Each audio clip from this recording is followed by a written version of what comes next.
Today, I would like to present a study case for subject DBT253 Building Services Engineering. Our location of case study is Akademik Bomba dan Penyelamat Malaysia, Wilayah Utara Terengganu Perak Darul Rizwan. Our topic is Fire Safety System. Assalamualaikum, my name is Nur Azhari. I will explain about fire safety. Fire safety is all about stopping fires and protecting people. It used tools like smoke alarm, fire extinguisher, sprinklers, and safety to help us stay safe. But it's not just about the tools. People also need to know what to do in a fire, and that's why we have fire drills, so we can practice and be ready. To understand fire, we must know about the fire triangle, and fire needs heat, fuel, and air to burn. If we take away just one of these, the fire will stop. There are two types of fire safety, which is active fire safety and passive fire safety. So in the end, knowing the risk, having the right tools, and being prepared can save life and reduce damage during a fire. Assalamualaikum, and my name is Nur Hazwani binti Syarul Anwar. I will explain our objective for the case study. Our objective for the case study is to identify the type of fire safety equipment in building. Second, to identify and mitigate fire hazard, implement fire prevention and control system. Lastly, to understand the importance of fire safety measure in building. Next, introduction project. The Akademik Bomba dan Penyelamat Malaysia Wilayah Utara in Terengganu Perak was complete in 2014 on 111 acre site at a cost RM40 million and is now fully operational with a staff of 50 officers led by a commander. This world-class facility features like modern dome, multiple fire training simulator, including the compartment fire behavior training, CFAP1264E simulator, and etc. Location of case study. This location at Akademik Bomba dan Penyelamat Malaysia Wilayah Utara, KM55 Ipoh Lumut Highway, Terengganu Perak. The nearby area is Seri Iskandar and Seri Putih. Around this location has industrial zone, residential area, petrol station, oil palm plantation, and etc. This location is adjacent with Ipoh Lumut Highway. Now, we look at site drawing. This is the layout plan of Akademik Bomba dan Penyelamat Malaysia Wilayah Utara Terengganu. And this is key plan, location plan, and layout plan for fire prevention system at Akademik Bomba dan Penyelamat Malaysia Wilayah Utara. There are two types of fire safety system that we found in our case study, which is active fire protection and passive fire protection. Active fire protection involves systems that require action, either automatic or manual, to detect or control a fire. In the Terengganu Academic, involves smoke and heat detectors, break gas unit, alarm bells, fire extinguisher, FM200 clean energy system, hose reel, fire hydrant, and dry riser. Also, emergency light and exit sign. This system help detect fire early and control them. Also, guide people to safety. Next is passive fire protection. Passive systems are built into the structure and work automatically without any action. In the Terengganu Academic, involve fire-resistant walls and door, clearly marked escape routes, and plain emergency exits. This feature help to slow down fire and smoke, and giving more time for safe evacuation. Assalamualaikum, my name is Muhammad Alif bin Muhammad Rahus. Today I want to explain about component of case study at Academic Terengganu. First, we have water tank is to storage water. Second, electric pump. Third, hose reel drum. Hose reel drum have two. First, duty pump. Second one is standby pump. Then, break glass, iron alarm panel, and control panel. About the control panel, or FACP, is a master component of a fire alarm and indication system. Next, we go to the next slide. We also use GI pipe C, which is a type of galvanized iron pipe.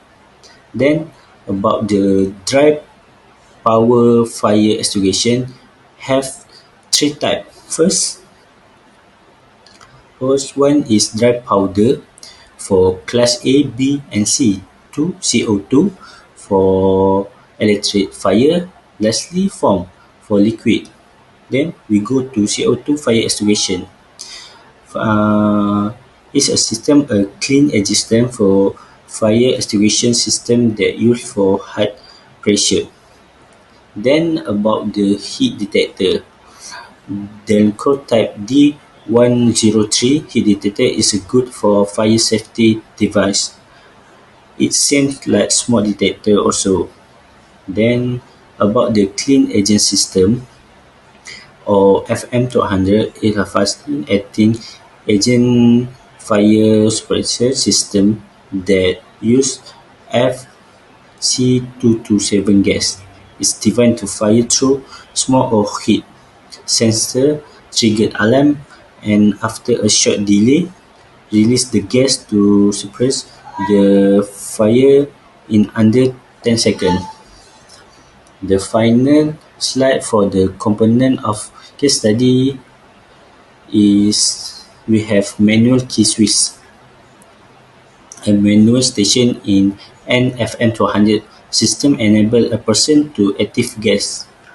That, as we know about the internal fire hydrant, then internal fire hydrant system.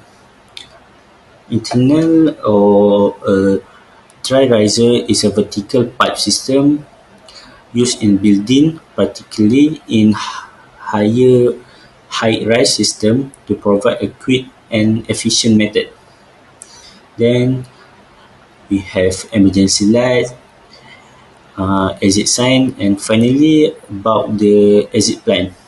Exit plan is a visual chart that outline all the possible route of exit from a building and is designed to guide people to safe in case of emergency or fire.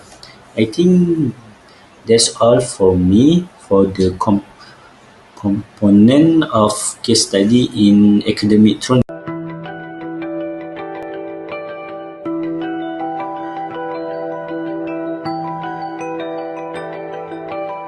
Firefighters will arrive at the dry riser when there's a fire in the floors. They'll open up the door and they'll use their fire hose and connect straight to the inlet. They will then fill the hose full of water under high pressure and push the water up to the upper floors of the building. This is the outlet for the dry riser, and this is what firefighters use to connect their hose on upper floors in high-rise buildings before carrying out firefighting. Assalamualaikum and good day everyone. My name is Raja Akhtar Zafiuddin and today I will presenting the operation part of the fire safety system. The operation section explain how each fire safety component works when a fire happens. These components are designed to detect, warn, suppress and support firefighting effort in a building. I will go through the operation of each component one by one in a simple step-by-step way. Firstly, we got water tank. So the water tank stored a dedicated amount of water just for firefighting. When a fire occurs, the water is supplied to fire pump, hose reel, sprinkler system, or fire hydrant. It ensures there is always enough water pressure during a fire emergency. Next, electrical pump. Electrical pump are active automatically when a fire is detected and water is needed. It increases the water pressure and deliver water to hose reel, sprinkler or hydrant. Without the pump, the system might not have enough pressure to fight the fire. Next, control panel. The control panel is like the brain of the fire system. It receives signal from detector and manual call point. When a fire detected, it activates the alarm, the pump, and other system. Next, the hose reel drum. The hose reel drum provides a long hose connected to a constant water source. It can be used by trained personnel to manually fight the fire, especially in early stage. Just pull the hose, open the valve, and water will start flowing. Next, dry powder extinguisher. This extinguisher is used manually. When the handle is pressed, it sprays a fine powder that interrupted the fire's chemical reaction. It works for different types of fire, including solid, flammable, liquid, and gas.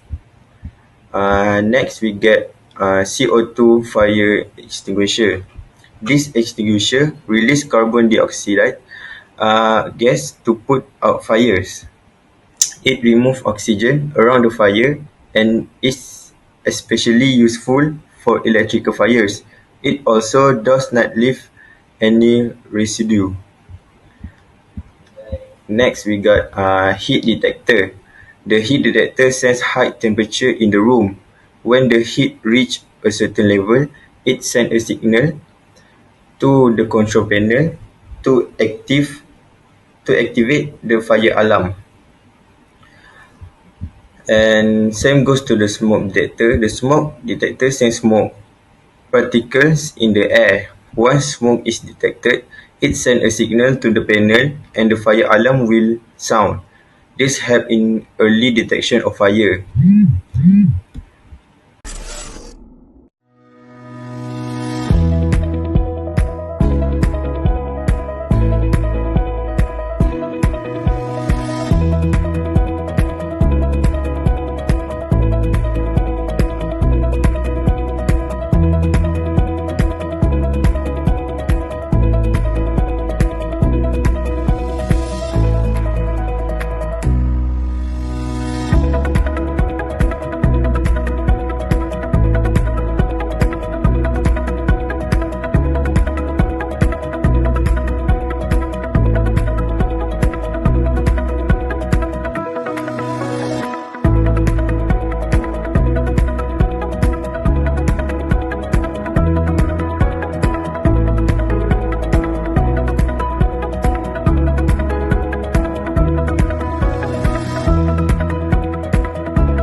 Lastly, the importance of fire safety measures. Fire safety measures are critical to protect life, property, and the environment from fire hazard. Fire can occur unexpectedly due to electrical faults, negligence, or hazardous material, and without proper system, they can spread rapidly. Early detection tools like smoke and heat detector, along with alarm, enable quick evacuation and alert emergency responder. Suppression systems such as sprinkler, hose reel, extinguisher, clean agent, dry riser, and fire hydrant help control fire, especially in high-risk areas. At the Malaysian Fire and Rescue Academy, this system also serve as practical training tools. Additional measures like emergency lighting, exit signage, and clear evacuation plans support safe escape. Regular maintenance and adherence to law like the Uniform Building Bylaw 1984 ensures system readiness, making fire safety both a legal duty and a moral responsibility. In conclusion, a complete fire safety system in Toronto Academy has been installed to protect life, property, and ensure safe building use. The Academy uses both active and passive systems such as alarm extinguishers, clean agent system, hydrants, emergency light, and fire-resistant structure. These systems work together to detect, control, and stop fires, while also guiding people to safety. Besides protection, the Academy uses this system for training future firefighters with real equipment and fire drills. To keep everything working well, regular checks and maintenance are needed. The Academy also follows the Uniform Building Bylaws 1984 to ensure safety. In the end, the fire safety system in the Toronto Academy shows a strong commitment to saving life and reducing fire damage. That's all from us. Thank you.